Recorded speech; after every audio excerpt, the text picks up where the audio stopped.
Viral at pinag-usapan nga ngayon ang nasabing photo or nadaanan ng camera. Ang kiss nila Senator Win Gatchalian at ang girlfriend or fiancé nito na si Bianca Manalo.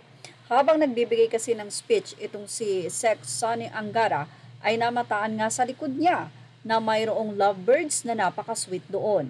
Hindi nga napigilan ni Senator Sonny Angara na i-post ito at magkaroon ng mensahe o opinyon hinggil dito.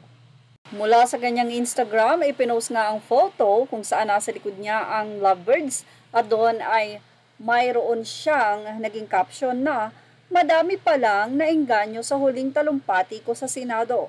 I was told I bring people together. Sa comment section ay makikita ang reaksyon ni Bianca at oh my gosh ito. Samantala, narito naman ang say ni Senator Win Gatchalian.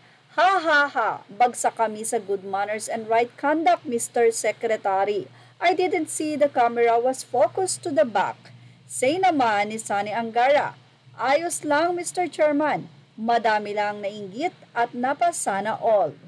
Nagkaroon naman ng mixed reaction dito ang mga netizen. Siyempre, may mga nagsabi ng medyo negative, may mga nagtanggol naman sa lovebirds na sila Win at Bianca. Mula nga sa mga anonymous commentators sa Fashion Police, ay nila, what's the big deal?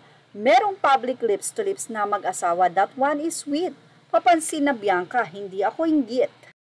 Parang wala lang naman yan. Matagal naman na silang live-in. Di naman torrid ang kissing scene na may laplapan, hahaha. Bakit naman papansin? I think sweet nga ito. Kring kasi she had to post it pa. Pero sa Senado ginawa, hindi yan tama. Well, hindi dyan nagtatapos ang naging say ng mga netizen. Ani na, ginawa ng katatawanan ng Senado.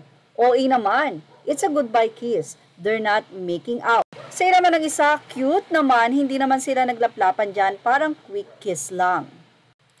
Yeah, I think it's a quick kiss at dahil nga medyo ito ay screenshot, kaya parang nag-kissing scene talaga sila doon. But anyway, mukhang nagpaalam lang itong Senator Win Gatchalian, siguro merong pupuntahan, kaya goodbye kiss ito para sa kanyang fiancé na si Bianca. Maraming netizen ang nagsabi na nakakakilig nga at napasana all nga, yun nga ang naging say ng Secretary Sonny Angara. Well, ano masisay nyo mga ka-showbiz snappers natin dyan kay Senator Win at kay Bianca na super sweet? Ilagay na ang inyong opinion sa ating comment section. Images are all credit to the rightful owners. Thank you for watching Showbiz Now.